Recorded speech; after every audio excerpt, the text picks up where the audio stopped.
I can't tell you how grateful I am to have the opportunity to speak here today. Not so long ago, my life was running from the police, fearing the police, and avoiding the police. Not because of anything that the police had done to me personally, but due to the animosity I had allowed to grow inside of me, making me believe that they were my enemy. But today, praise God, I am filled with hope. A proud American citizen who has been given a second chance. My transformation began in a prison cell where I found myself a 3-time convicted felon facing yet another sentence. I gave my life to Jesus and made him a promise that I would spend the rest of my days helping others like me. My first help and support came from the unlikeliest of places, the FBI agent who arrested me, Richard Beasley.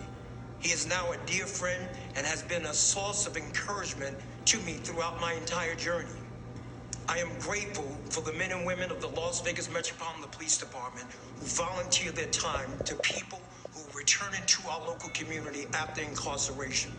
These are the real-life heroes who put their lives on the line every day, armed with the promise that they made to protect and to serve, have made a tremendous impact in the lives of men and women reintegrating back into our society. My hope for America is that formerly incarcerated people will be afforded the opportunity to take advantage of the fact that we live in a nation of second chances. My hope for America is that law enforcement and people in the communities across our country can come together and realize that as Americans, we have more in common than we have differences.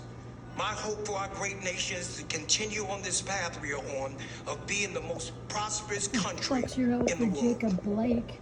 I'm so proud of John with his life's turnaround and for all the lives that he's helped to change. It may be hard to believe that as a retired FBI agent, one of my best friends is a person I arrested for bank robbery. When I met John 15 years ago, he was angry, scared, frustrated, and anxious about his future. On the drive to prison, I stopped at a convenience store and bought John a coffee and a donut. After he was sentenced, John sent me a necktie and a note thanking me for treating him like a gentleman. 5 years later, when he got out of prison, John called me and wanted to meet for lunch. He was a different man. He talked about starting a re-entry program for men and women coming out of prison.